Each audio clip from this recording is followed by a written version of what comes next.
This video is sponsored by BuyMode mobile app.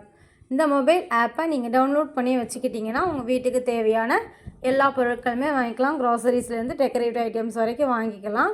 இதற்கான link வந்து நான் டிஸ்கிரிப்ஷனில் கொடுத்துருக்கேன். அதை நீங்கள் வந்து பார்த்து தெரிஞ்சுக்கோங்க. Thank you. Hi friends, welcome to our Mathi Hema YouTube channel. இன்றைக்கி நம்ம சேனலில் நண்டு குழம்பு எப்படி பண்ணலான்னு பார்ப்போம். இப்போ அதுக்கு தேவையான பொருளை இப்போ வதக்கி எடுத்துக்குவோம். ஃபஸ்ட்டு அடுப்பில் வந்து கடாயை வச்சுக்குவோம். அப்புறம் வதக்கிறதுக்கு தேவையான அளவுக்கு கொஞ்சோண்டு எண்ணெய் ஊற்றிக்குவோம். எண்ணெய் ஊற்றிட்டு என்னென்ன பொருள் சொல்கிறேன் பார்க்கலாம். கொஞ்சோண்டு எண்ணெய் ஊற்றிருக்கேன், கொஞ்சோண்டு எண்ணெய் போதும். அடுத்து 2 ஸ்பூன் ஜீரகம், 2 ஸ்பூன் சோம்பு எடுத்து வச்சுருக்கேன், போட்டுக்கலாம். அதுக்கப்புறம் 1 டேபிள் ஸ்பூன் மிளகு, அதையும் போட்டுட்டு நல்லா பொரிஞ்சு வர அளவுக்கு கொஞ்சம் லைட்டாக அப்படி வதக்கி விட்டுக்கலாம். கரிஞ்சிட வேண்டாம், லைட்டாக அப்படி கொஞ்சம் பொரிஞ்சால் மட்டும் போதும். அதுக்கடுத்து நம்ம வந்து வெங்காயம் போட்டுக்கலாம். நான் சின்ன வெங்காயம் போட்டிருக்கேன், 1 கப் சின்ன வெங்காயம். சின்ன வெங்காயம் இல்லை அப்படின்னா பெரிய வெங்காயம்னா 2 பெரிய பல்லாரி வெங்காயம் போட்டுக்கோங்க, கரெக்டாக இருக்கும். இது நல்லா வதங்கட்டும். இது வதங்கட்டும், அதுக்கப்புறம் நம்ம என்ன செய்யலாம்னு பார்க்கலாம். இப்போது இந்த ஸ்டேஜில் வந்து இஞ்சி பூண்டு பேஸ்ட் வச்சுருந்தீங்க அப்படின்னா 2 டேபிள் ஸ்பூன் போட்டுக்கோங்க. இல்லை அப்படின்னா ஒரு 5 பல் பூண்டு, ஒரு துண்டு இஞ்சி வந்து நான் குட்டி குட்டியாக நறுக்கி வச்சுருக்கேன். இதே மாதிரி கூட போட்டுக்கோங்க. ஃப்ரெஷ்ஷாக போடும் போது இன்னும் கொஞ்சம் டேஸ்ட் நல்லாயிருக்கும். அதனால தான் இதில் வறுத்தரைக்கும் போது இன்னும் கொஞ்சம் டேஸ்ட் நல்லாவே இருக்கும். போட்டுட்டு கொஞ்சம் லைட்டாக அப்படியே ரோஸ்ட் பண்ணி விட்டுக்கோங்க. விட்டதுக்கு அப்புறமேட்டு நம்ம வந்து தக்காளி சேர்த்துக்கலாம். நல்லா 2 தக்காளி எடுத்துக்கோங்க. அப்புறம் நல்லா மீடியம் சைஸ்லேயே எடுத்துக்கோங்க. 2 மீடியம் சைஸ் தக்காளி, 2 மீடியம் சைஸ் தக்காளி போட்டுட்டு கொஞ்சம் வதக்கி விட்டுக்கோங்க. கொஞ்சம் நேரம் வதங்கட்டும்.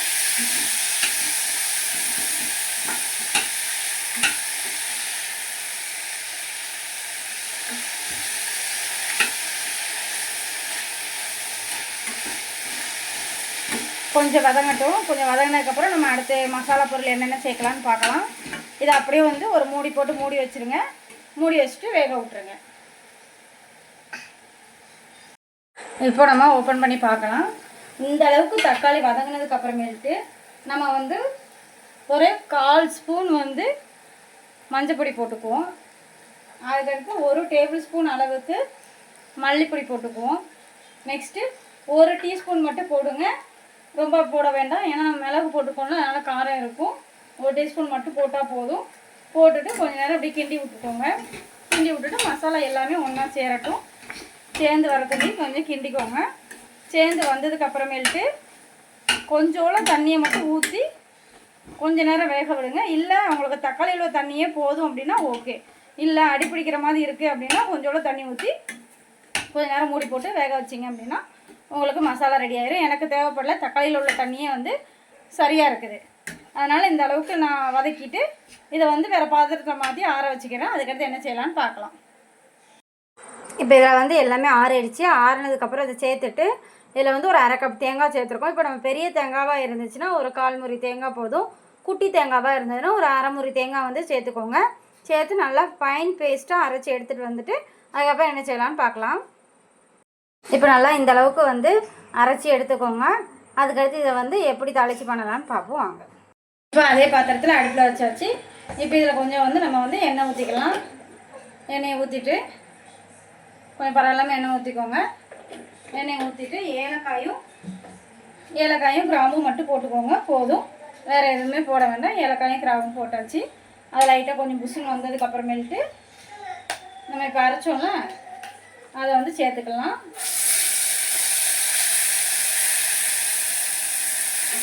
கொஞ்சம் இப்போ தான் தெரிக்கும், கொஞ்சம் பார்த்து சேர்த்துக்கோங்க.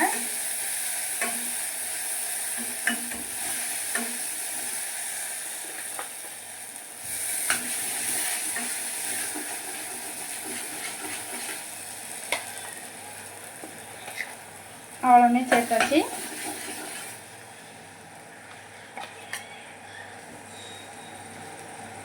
வந்து மிக்ஸி கழுவி தண்ணி ஊற்றிக்கலாம். அதுக்கடுத்து நமக்கு எவ்வளோ தண்ணி வேணுமோ அவ்வளோ ஊற்றிக்கலாம். கொஞ்சம் தண்ணி ஊற்றிக்கோங்க. தண்ணியாக வேணால் தண்ணியாக ஊற்றிக்கோங்க, இல்லை கட்டியாக வேணும் அப்படின்னா கொஞ்சமாகவே ஊற்றிக்கோங்க. நான் இந்த அளவு தண்ணி ஊற்றிருக்கேன். இந்த அளவு இருந்தால் தான் இன்னும் கொஞ்சம் எண்ணெய் பிரிஞ்சு வர டைமில் வந்து நமக்கு கொஞ்சம் கட்டியாகிடும். இன்னும் கொஞ்சம் வேணா கூட ஊற்றிக்கலாம். இங்கே பார்த்தீங்களா கட்டியாக தான் இருக்குது, அதனால் இன்னும் கொஞ்சம் கூட நம்ம ஊற்றிக்கலாம்.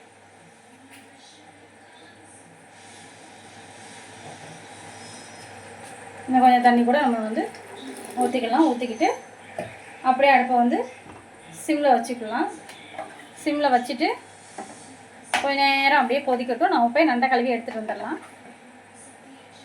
சிம்மில் வச்சோம்னா அதுவே எண்ணெய் தெரிஞ்சு வந்துடும். எண்ணெய் பிரிஞ்சு வந்ததுக்கப்புறமேட்டு நம்ம அடுத்து நண்டு போட்டுக்கலாம். அவ்வளோதான். இந்த ஸ்டேஜில் உப்பு போடணும்னாலும் போட்டுக்கலாம், அப்புறம் போடணும்னாலும் போட்டுக்கலாம். நான் வந்து இப்போயே உப்பு போட போகிறேன்.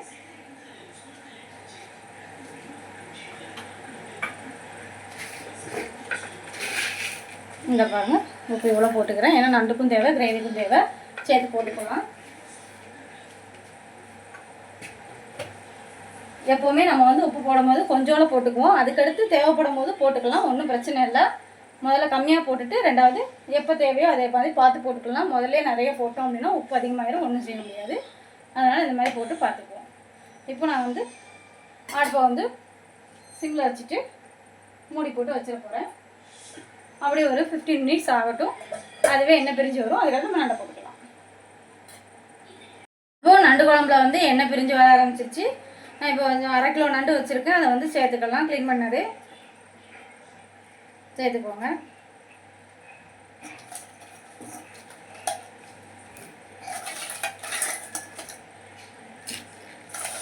கொஞ்சம் பெரிய காலாக இருந்துச்சுன்னா நடுவில் கீறி விட்டுக்கோங்க. அப்படின்னா தான் உள்ளே வந்து மசாலாலாம் பிடிக்கும், இல்லை மசாலா பிடிக்காது. இவ்வளோ தான் நண்டை போட்டாச்சு.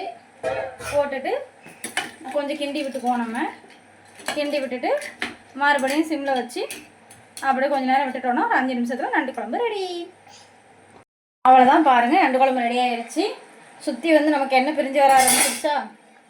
எண்ணெய் பிரிஞ்சு வர ஆரம்பிச்சிருச்சு. அவ்வளோதான்.